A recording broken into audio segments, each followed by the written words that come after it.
안녕하세요. 플레이지의 디자이너 김군입니다. 오늘 영상을 촬영하시는 분들이라면 누구나 좀 탐을 낼 만한 오징어 포켓을 한번 가지고 나와 봤는데요. 나는 영상을 좀 촬영하는데 좀 더 가볍게 촬영하고 싶다, 이런 분들한테 굉장히 인기가 높은 그런 제품인데요. 저와 함께 오징어 포켓을 한번 만나보도록 할까요? 오징어 포켓이 공개가 되자마자 너무 인기가 많았죠. 많기도 했고, 출시를 하기 전에 예약 판매를 진행을 했는데, 저도 예약 판매를 같이 참여를 해서 오징어 포켓을 받으러 플래그십 스토어를 갔었거든요. DJI 플래그십 스토어에는 누구나 탐을 낼 만한 제품들이 다 전시가 되어 있기 때문에 가까이 계신 분들이라면 한 번쯤 가보는 것도 나쁘지 않을 것 같아요. 저도 뭐 예약해서 받으러 갔는데, 그때 또 이제 마침 구매하러 오신 분들이 꽤 있으시더라고요. 이미 입고된 것들이 다 예약자분들한테 돌아갔고, 그리고 추가로 입고된 것도 다 판매가 된 상황이라서 다시 예약을 해야 하는 그런 상황이더라고요. 오징어 포켓의 인기가 꽤 높다, 뭐 이런 건 알 수 있을 것 같습니다. 지금 뭐 온라인으로도 구매를 할 수 있으니까 당장 구매를 하고 싶다면 온라인으로 구매를 해도 좋은데, 뭐 TMI니까 스킵합시다. 그럼 저와 함께 오징어 포켓을 한번 만나봅시다. 저는 새 제품의 박스를 오픈하는 이때가 가장 기분이 좋더라고요. 굉장히 꼼꼼하게 쌓아놨네요. 박스는 작은데 굉장히 꼼꼼하게 쌓여 있습니다.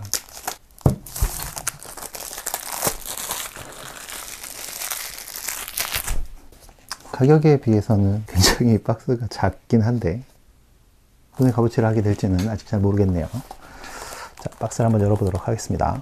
오스모에 대한 워런티에 대한 내용이 담겨지는 카드와 SNS 인포메이션이 담겨있는 카드가 2장 들어있습니다. 박스에는 오징어 포켓이 이렇게 심플하게 들어있습니다. 굉장히 심플하게 구성돼서 들어있네요. 박스에 넣어서 다녀도 되겠지만 그럼 부피가 너무 커지니까 어쨌든 휴대용 케이스가 이렇게 들어있습니다. 기본적인 액세서리나 이런 것들이 여기에 같이 들어있거든요.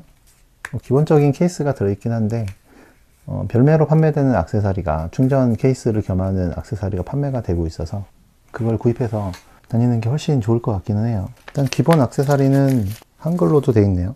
한글로도 써있는 설명서가 들어있습니다. 그리고 핸드 스트랩, 떨어뜨리면 마음이 너무 아플 테니까. 그리고 충전용 케이블이 들어있습니다. 충전용 케이블은 USB-C 타입을 그래도 사용을 하네요. 그리고 2개의 커넥터가 들어있는데, 아이폰과 안드로이드 2개를 사용할 수 있는 커넥터가 들어있습니다. 커넥터도 USB-C 타입을 지원을 하니까 마이크로 USB 5핀 타입의 스마트폰은 연결이 어렵겠죠. 자, 그리고 오징어 포켓이 이렇게 들어있습니다. LCD하고 그리고 렌즈 부분에는 이렇게 테이핑이 되어 있거든요. 이걸 떼어내면 바로 사용을 할 수가 있습니다. 굉장히 사이즈는 굉장히 작습니다. 엄청나게 작아요. 버튼을 꾹 누르면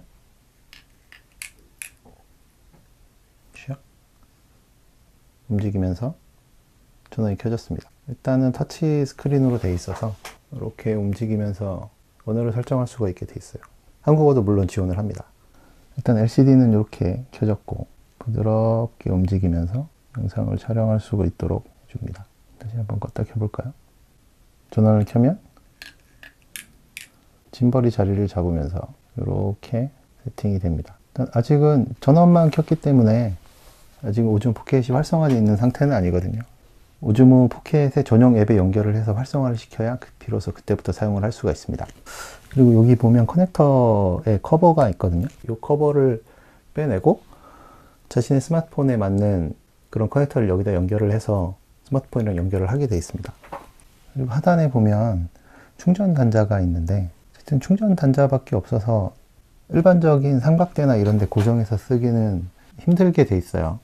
안 그래도 지금 전용 액세서리들 꽤 많이 사야 돼서 그것도 비용이 만만치 않을 것 같은데, DJI도 이제 액세서리 장사를 굉장히 잘하는 것 같아요. 뭐 물론 매빅이나 이런 드론 때도 그랬지만 짐벌 쪽에도 굉장히 신경을 많이 쓰는 것 같은데 액세서리 장사를 꽤 많이 하고 있는 것 같습니다. 저는 안드로이드를 사용하니까 USB-C 타입의 커넥터를 연결을 해서 사용해 보도록 하겠습니다. 일단 오징어 포켓을 사용하기 위해서는 스마트폰에 전용 앱을 설치를 해서 한번 액티베이팅 절차를 거쳐야 되는데, 물론 뭐 스마트폰이 없어도 촬영을 할 수는 있습니다. 그래서 한번 액티베이팅 때문에 연결을 해봤는데, 스마트폰에 케이스를 씌우고 있는데도 무리 없이 장착이 되기는 장착이 되더라고요. 이게 어쨌든 스마트폰에 단순히 커넥터로 연결이 되는 부분이라서 약간 불안정하기도 해요. 이게 흔들면 약간 이격이 있어서 돌아다니면서 찍을 때 좀 불안한 감도 있거든요. 서드 파티에서 오징어 포켓과 스마트폰을 연결하는 홀더 액세서리가 나와 있어서 그런 액세서리들도 많이 사용하지 않을까 싶습니다. 근데 뭐 어차피 오징어 포켓을 구입하는 게 좀 간편하게 영상을 찍어보고자 하는 것이라서 그냥 이것만 들고 다니면서 찍는 게 가장 일반적일 것 같기는 해요. 오징어 포켓이 액정이 작으니까 스마트폰을 연결하면 훨씬 더 좀 크게 화면을 보면서 촬영을 할 수 있고 좀 더 간편하게 사용할 수가 있습니다. 커넥터 자체는 꽤 단단하게 잡아줘서 커넥터가 빠져버리거나 하는 그런 불상사는 없을 것 같습니다. 사용하지 않을 때는 이렇게 커버를 씌워서 지금 간편하게 사용을 할 수가 있고요. 지금 잠깐 이렇게 사용을 해봤는데 DJI답게 짐벌의 안정성이나 뭐 이런 부분은 상당히 좋은 것 같습니다. 근데 한 가지 약간 불만인 게 어쨌든 작게 만들기 위해서 액정 사이즈도 좀 작아진 부분이 있거든요. 근데 그냥 일반적으로 촬영할 때는 간단히 레이아웃 정도만 확인을 하면 되니까 크게 문제가 될 것 같지는 않은데 어떤 메뉴나 뭐 이런 것들을 사용을 할 때는 측면 부분을 사용하는 부분이 있어서 약간 불편한 감도 있습니다. 좀 화면이 작으니까 대상을 빠르게 잡기가 좀 어려울 때도 있어요.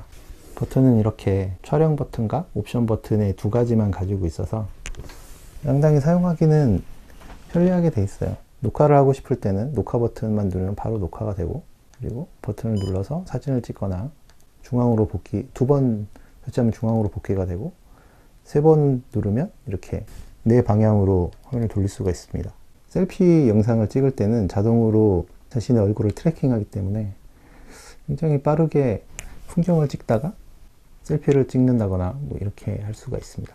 트래킹 하다가 방향을 잃거나 그러면 두 번만 땡땡 눌러주면 그럼 중앙으로 다시 돌아오게 돼 있어요.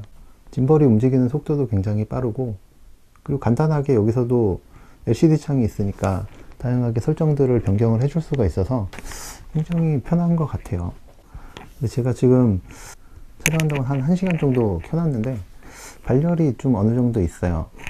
지금은 뭐 그래도 공기가 차가운 겨울이니까 좀 덜한데 여름이 되면 발열 때문에 조금 불편할 수도 있겠다 이런 생각이 듭니다. 전원을 끄면 이렇게 측면으로 짐벌이 이동을 하면서 커버에 이렇게 넣을 수 있는 상태가 됩니다. 그리고 커버 안에 이렇게 렌즈가 안쪽으로 가게 넣어서 보관을 하면 렌즈가 이제 손상되지 않게 보관을 할 수 있는 거죠. 이 안쪽이 좀 부드러운 재질로 되어 있어서 크게 문제는 되지 않을 것 같지만, 어쨌든 이 렌즈를 좀 보호할 수 있는 이 오징어 포켓용 필터도 판매가 되고 있어서 오징어 포켓에 끼워서 쓰는 필터들이 있거든요. 뭐 그 중에서 UV 필터도 있을 테니까 그런 것들을 끼워서 다니는 게 훨씬 좋지 않을까 싶습니다. 그리고 케이스 하단에 보면 충전을 할 수 있는 구멍이 있어서 케이스를 장착한 상태에서도 USB 케이블을 연결을 해서 충전을 할 수 있도록 그렇게 돼 있습니다. 이 오징어 포켓으로 할 수 있는 뭐 자세한 촬영이나 뭐 화각이나 이런 것들은 나중에 좀 더 자세하게 후기를 전해드리겠지만, 간단한 샘플 영상을 한번 보여드리도록 할게요. 촬영된 영상을 보면 간단하게 화각이나 그리고 수음이 어느 정도 되는지를 확인할 수 있습니다. 화각은 80도 정도밖에 안 돼서 굉장히 좀 좁긴 한데, 어쨌든 이런 단렌즈의 화각치고는 뭐 그렇게 좁은 편은 아니에요. 사실 관광 렌즈가 아닌 다음에야 단렌즈 치고는 그렇게 좁은 편은 아니라서 약간 아쉬움이 있긴 하지만 그렇게 좋은 편은 아니다 라고 생각해 볼 수 있습니다. 지금은 샘플 영상을 찍고 있는데 제가 이렇게 걸으면서 요리조리 움직여 봐도 이렇게 잘 틀림없이 잘 돌아오는 걸 볼 수 있습니다. 괜찮죠? 오징어 포켓에 있는 마이크로만 녹음을 하고 있고요. 그리고 여기에 보면 버튼이 있어서 버튼을 3번 딱딱딱 누르면 셀피 모드로 할 수 있습니다. 바로 얼굴 추적이 되기 때문에 이렇게 하이앵글로도 잡을 수 있고, 얼굴을 추적해서 알아서 따라오니까 브이로그 같은 거 찍을 때 정말 좋을 것 같아요. 근데 약간 화각이 좁긴 하네요. 나중에 테스트 영상들 좀 더 찍어봐야 할 수 있겠지만 화각이 좀 좁긴 좁습니다. 다시 이렇게 하면 자연스럽게 다시 복귀가 돼서 찍고 찍다가 다시 셀피를 이렇게 또 찍을 수 있도록 할 수가 있고요. 얼굴 추적은 기본으로 설정이 되기 때문에 별도로 조작하거나 할 필요가 없어서 굉장히 편리하게 사용을 할 수가 있습니다. 얼큰이가 되기 전에 팔을 길게 뻗어야 되겠네요. 이거는 셀카봉을 필수로 사야 될 것 같습니다. 자, 지금까지 저와 함께 이 오징어 포켓을 것을 정말 가볍게 한번 살펴봤는데요. 또 이것도 기대했던 것처럼 굉장히 만능은 아니겠지만 나름 브이로그를 촬영하시는 분들이나 여행 컨텐츠를 주로 하시는 분들은 굉장히 탐낼 만한 제품이면 틀림이 없어 보입니다. 이게 한 손에 들어오는 짐벌이 달린 카메라라는 게 사실 굉장한 메리트가 있는 거거든요. 어디를 갈 때나 이렇게 가볍게 들고 가서 가볍게 꺼내서 촬영을 하고 할 수 있다는 건 굉장한 메리트인 것 같습니다. 제가 준비한 영상은 여기까지고요. 궁금한 점이 있거나 저에게 하고 싶은 얘기가 있으면 댓글로 남겨주세요. 제 영상이 도움이 되셨다면 구독을 해주시면 조금 더 빠르게 제가 전하는 소식들을 받아보실 수가 있습니다. 좋아요와 댓글 그리고 관심들은 제가 채널을 운영하는 데 많은 도움과 힘이 되니까 구독과 좋아요 그리고 댓글, 알리기까지 해주시면 정말 좋을 것 같습니다. 그리고 제 채널에 지금 구독자분들을 위한 이벤트가 진행이 되고 있으니까 그것도 참여해 보시면 좋을 것 같습니다. 자, 그럼 여기까지. 안녕. 또 만나요.